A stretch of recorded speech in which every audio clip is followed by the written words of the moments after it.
Hello, parents and educators. A lot of you face this common challenge when working with children: stubbornness. If you have ever had a child who refuses to listen to you, who refuses to follow your instructions, or simply dig in their heels when it's time to do something, then you're definitely not alone. Stubbornness is something that we as parents and educators deal with it each and every day. And it's an important part of the social emotional development of a child. In today's video, we're going to explore why children can be stubborn, how it affects their development, and most importantly, how we as parents and educators can help them navigate through this phase. But before we dive in, don't forget to subscribe to Trend Brain channel and hit the bell icon so you don't miss out on any of our lessons. If you're an educator or looking to become one, we also have got courses to get you certified to handle situations like this with ease, and you can be a certified Montessorian. So let's get started with today's session. So, why do kids become stubborn? If you have any of the reasons and answers, do leave it in the comment section below. I would like to read them. But according to my understanding, most of the children, they become stubborn on the first situation when they want to become independent, right? So as children grow, they want to feel in control of their lives. This is when they start saying like, I want to do it myself. Even if it's not, even if it's something simple like getting dressed or tying their shoes, they want to try it on their own. Now, this can lead to stubbornness as they might refuse to take help or insist on doing things in their way. Let me give you one example. Like one morning, mom asks her child to put on the jacket because it was very cold outside. And the child refused and said, I can do it myself. And mom was waiting continuously and she could see that the child was struggling. Mom was patiently letting the child to try. It took a bit longer, but the child felt proud when she finally got her jacket on herself. That stubbornness was actually her way of wanting to do things independently. There are different contextual meanings over here that we need to understand. The child can become stubborn if he wants to do things independently. This is the first thing.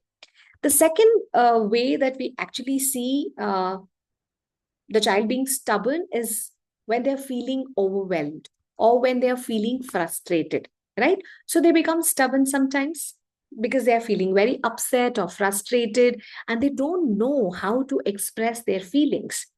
When they can't do something or even things don't go as they plan, so they might become resistant. And that's how the stubbornness is also shown.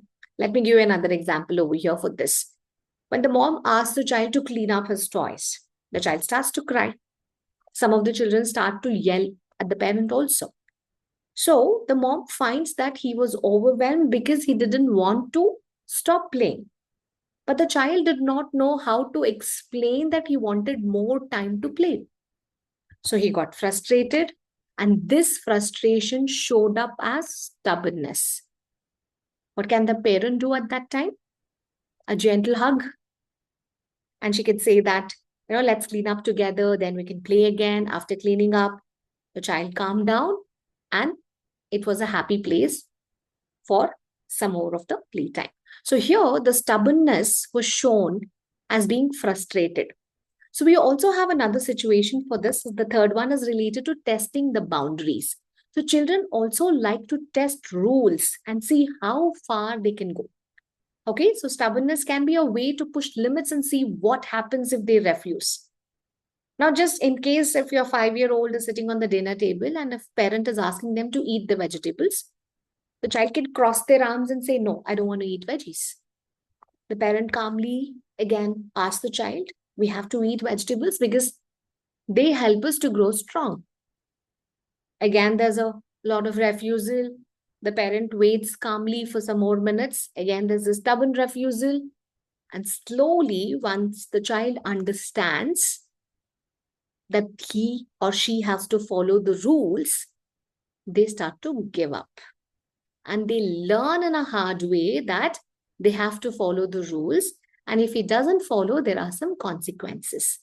So children are also testing the parents or the adults boundaries also. They tend to push the limits to become more stubborn in that cases. Okay. So the fourth way I could say is like, they become very stubborn if they want to seek attention, right? So they definitely want some attention. Now say suppose if a child is wanting the mother to play with her, and mother or father could be very busy, and they refuse to play with the child, right? So in that case, she might refuse to dress to go to the school, or she might refuse to eat before going to school. And that is how the child want to deal with her stubbornness, because the parent refused to play with the child or refused to do some act that the child wanted. Once the parent notices this and she says like, I see, I know that, and I see that you want my attention, but you have to get dressed and go to school. Once you're back, we can actually talk about that. So eventually the child agrees. So that means sometimes even the attention seekers can become stubborn if they want to do or get their work done. So are there situations? Now, this could be one of the possible reasons. There could be many other possible reasons also. So you can listen the comments too. But how do you handle as a parent? How do you handle stubbornness in a positive way? So you can always begin by offering choices to your child. Always give them choices. Okay, let them understand that they are in field of control. Like if the parent says like put on your shoes now, the child might be stubborn. Now you can say that instead, like, do you want to wear the red shoes or the blue shoes today? So the child feels like she has a choice, and the child becomes likely to be more cooperative. This is one way of handling it, by offering choices. The second way is like, as parents, you got to be calm and patient enough. It's very important, not only for parents, any adult to stay calm. Getting upset or angry can make things worse. Instead, explain calmly why something is so important, right? Say if the child is not wanting to share their toy with their sibling, the parent can calmly explain we share toys to be kind and to make sure that everybody has fun. Initially, the child might not be agreeing for this, but later, if they are seeing the other children do this, they start to agree to share. So explain them, stay calm, stay patient. The third thing what I could always give is like give advice is like, give them time to cool down. Sometimes children definitely need time to calm down before they can even listen to you, right? It's okay to let them take a break if they're upset or if they are too stubborn to talk. Okay, so what they usually do, they might start crying, they might want to leave to another place, right? So you can go to the child and speak like, I know that you are very sad, I understand about that. Let's take a deep breath.